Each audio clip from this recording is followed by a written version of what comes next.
오늘 성령 강림후 제4주를 맞이하여 예배드리는 사랑하는 성도들의 삶과 가정과 일터 위에 성령 충만한 은혜가 함께 하시기를 주님의 이름으로 간절히 축복합니다. 성도 여러분, 우리가 산길을 걷다가 눈앞에 펼쳐진 커다란 바위를 만나게 되면 우리는 이제 길이 끝났나 보다라고 생각합니다. 앞길이 완전히 막혔다고 판단을 합니다. 그러나 바위 가까이 다가가 자세히 살펴보면 바로 옆에 작고 새로운 길이 나 있는 경우가 있습니다. 바위는 길이 끝났다는 표시가 아니라 때로는 길의 방향이 바뀌는 지점이 되기도 한다는 것입니다. 우리 인생에도 거대한 바위처럼 길을 막는 환난을 맞닥뜨리기도 합니다. 열심히 준비했고 또 믿음으로 순종하며 걸어왔는데 예상치 못한 문제가 발생하게 됩니다. 건강이 흔들리게 되고 또 좋은 감정이 깨지기도 하고 뜻하지 않은 자녀의 문제로 마음이 무너지기도 하고 또 재정과 일터의 문이 막히기도 합니다.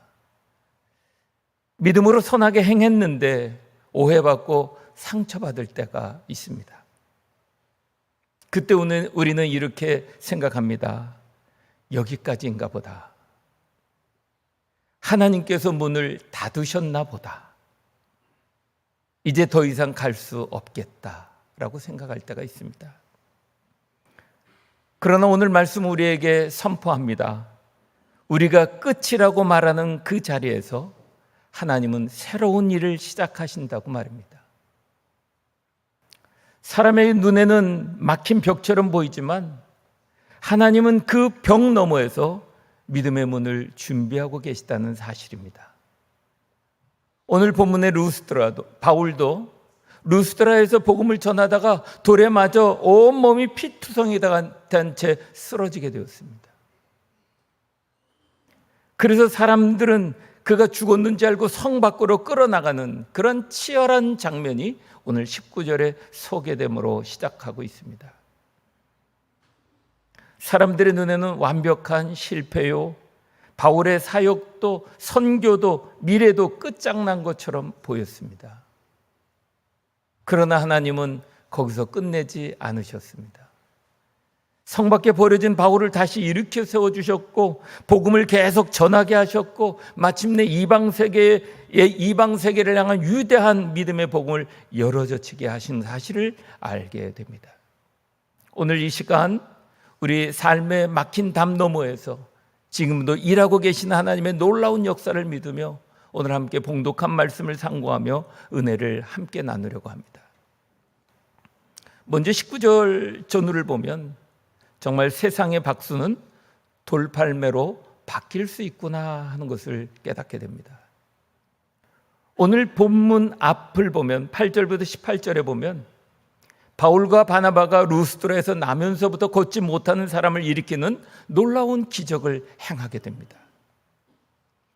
그러자 성 안에 모든 사람들이 난리를 피우고 바나바를 제우스라고 부르고 바울을 헤르메스라고 부르며 신으로 빠뜨리기 시작하게 되었습니다.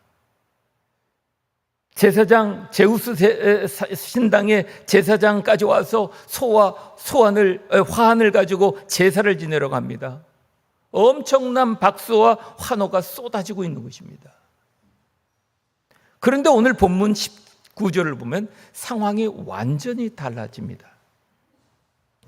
안디옥과 이고니에서 온 원수 같은 이 유대인들이 몰려와 군중을 막 선동합니다. 선동을 당하자 조금 전까지 환호했던 사람들이 돌변하기 시작합니다. 그리고 바울을 향해 돌을 던지기 시작했습니다. 여러분, 이것이 사람의 평가가 가진 한계구나라고 하는 것을 깨닫게 됩니다. 사람의 박수는 오래가지 않을 수 있습니다. 박수가 순식간에 돌팔매로 바꿀 수도 있고 환영이 하루아침에 박해로 바뀔 수도 있다는 사실을 깨닫게 되는 것입니다. 이것이 세상입니다. 우리가 살아가는 인간사이기도 합니다. 사랑하는 성도 여러분, 신실하게 살아왔는데도 오해를 받고 계십니까? 교회를 사랑하며 봉사했는데도 알아주는 사람이 없어 지쳐있지는 않습니까? 선한 마음으로 행했는데 뜻하지 않은 비난과 상처를 받고 있습니까? 여러분, 사람의 반응으로만 하나님의 뜻을 함부로 판단하지 마십시오. 우리가 믿음으로 신실하게 살아가도 교회를 사랑함으로 열심히 봉사한다 할지라도 때로는 억울한 오해를 받고 상처 입을 수가 있는 것입니다. 그 이유는 세상의 평가와 환경은 이토록 조속으로 바뀐다는 사실을 인정해야 하는 것입니다. 그러므로 진짜 믿음의 사람은 세상의 박수 앞에서도 취해 있어도 안 되지만 돌팔매 앞에서도 절망하여 무너져서도 안 되는 것입니다. 왜 그렇습니까?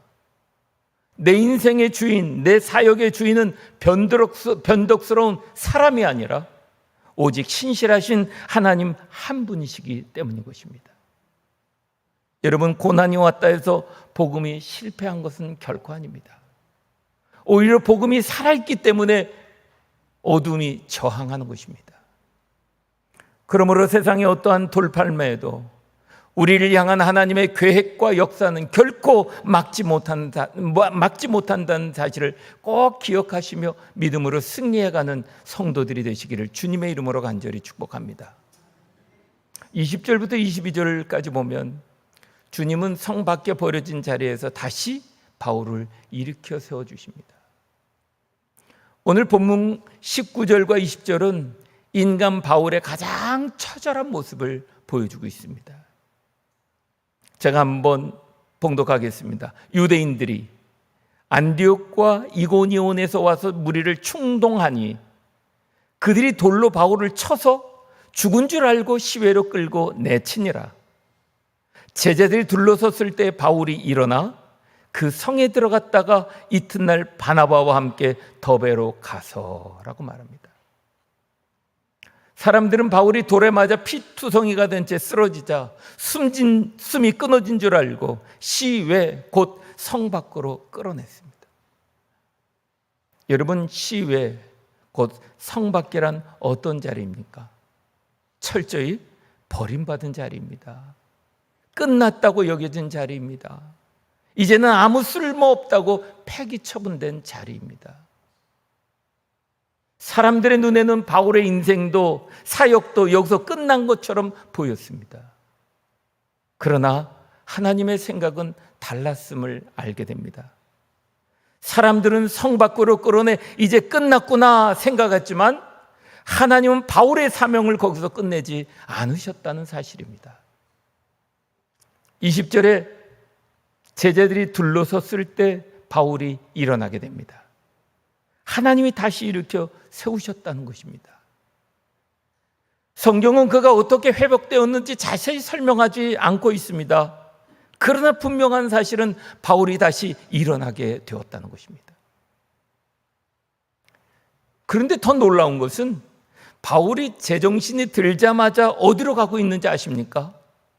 그는 도망치지 않고 자기를 돌로 쳤던 그 끔찍한 루스드라 성 안으로 뚜벅뚜벅 걸어가고 있는 것입니다.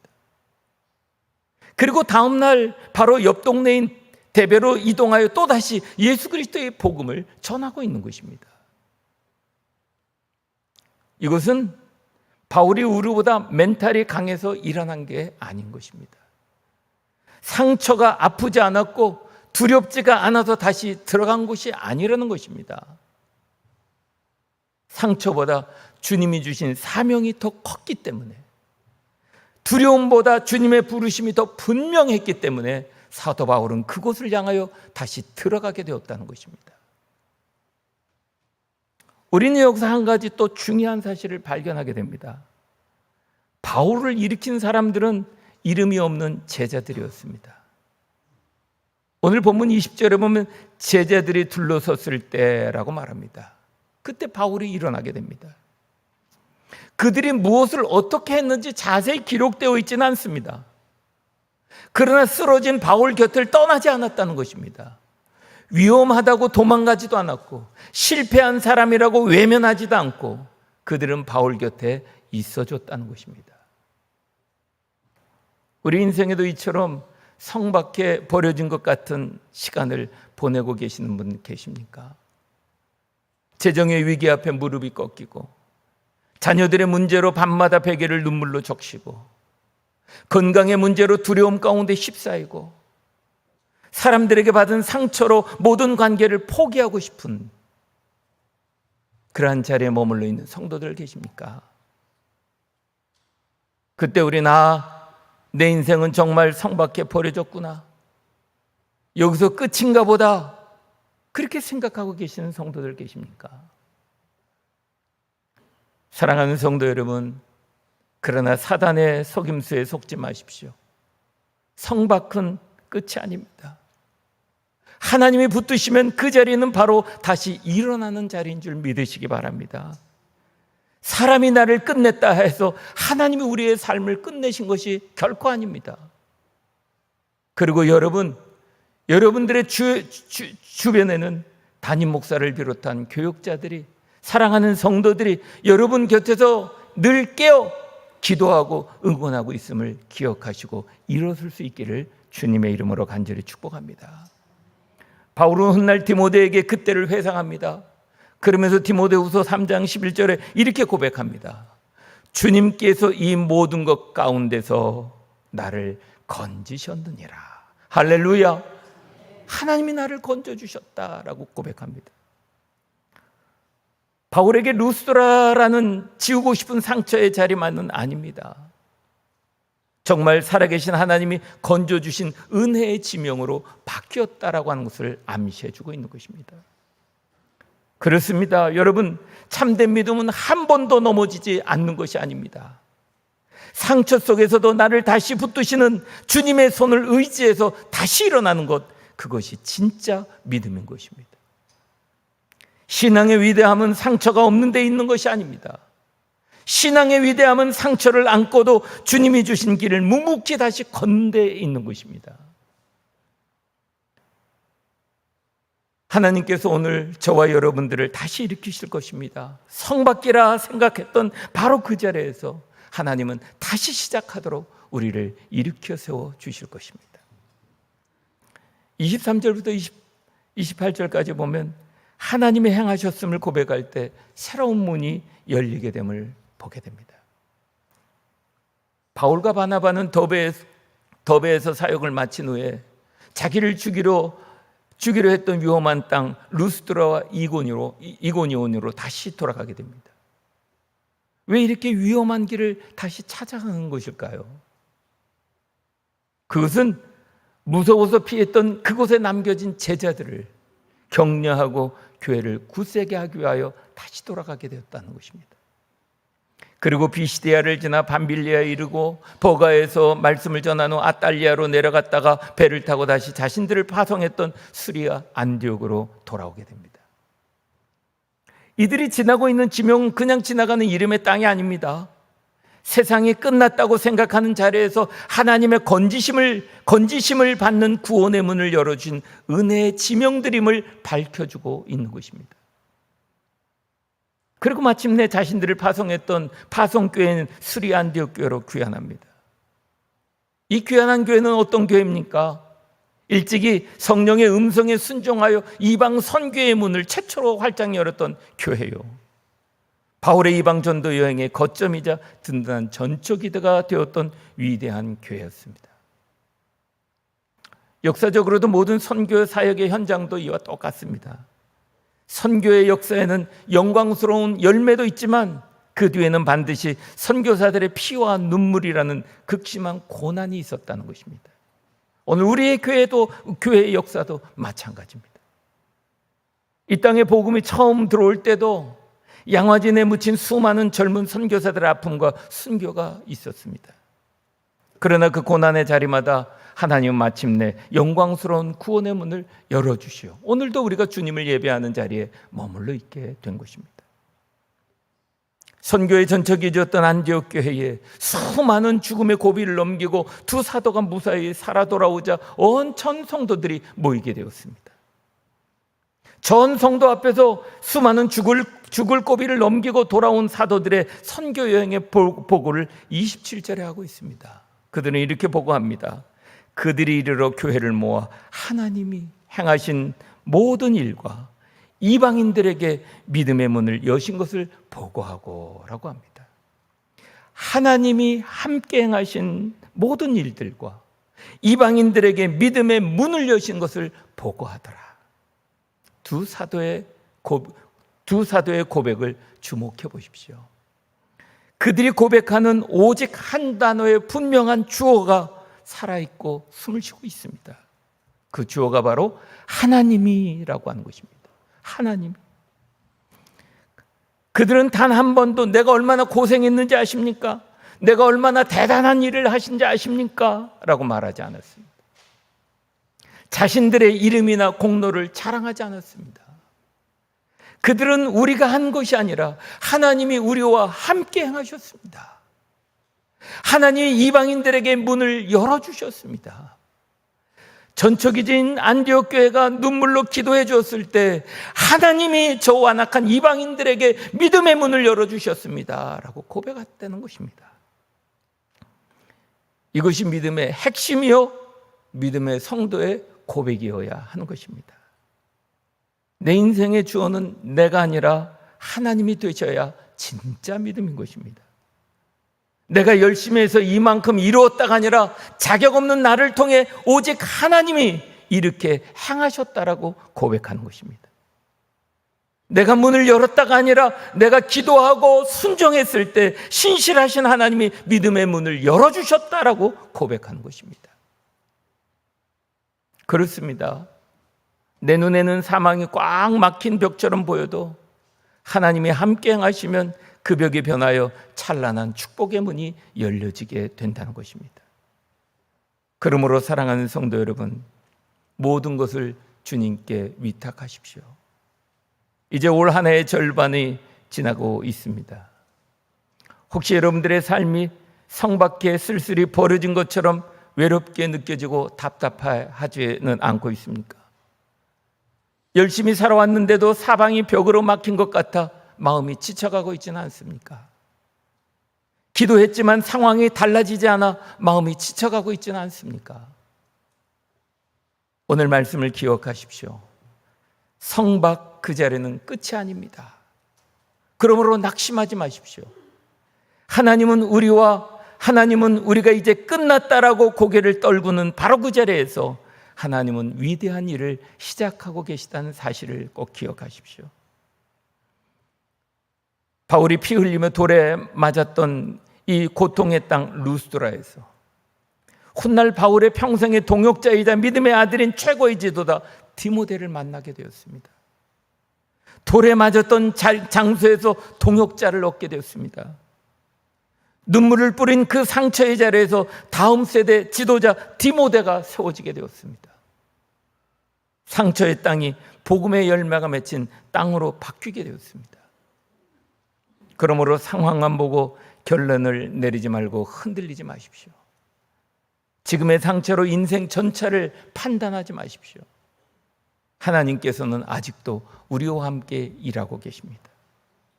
여러분들의 무거운 짐과 인생의 결론을 오늘 본문 23절의 말씀처럼 신실하신 주님의 손에 온전히 위탁하십시오. 걱정으로 움켜쥐고 있는 것보다 기도로 주님께 위탁하는 것이 가장 안전하고 강력합니다. 그럼 우리도 마침내 이렇게 고백하게 될 것입니다. 내가 한 것이 아니라 하나님이 나와 함께 행하셨습니다. 환난을 지난 후에 마침내 하나님께서 믿음의 문을 열어주셨습니다 라고 말이죠. 사랑하는 성도 여러분, 환난은 끝이 아니라 하나님이 함께 하시면 믿음의 문으로 가는 길이 됩니다. 성밖은 버려진 자리가 아니라 우리를 다시 일으키시는 하나님의 역사하신 자리가 된다는 것입니다. 우리 인생의 마지막 주어는 환난이나 상처나 절망이 아니라 합력하여 선을 이루시는 하나님이십니다.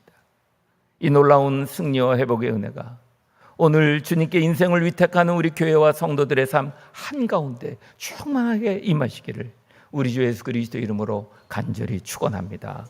아멘. 기도하시기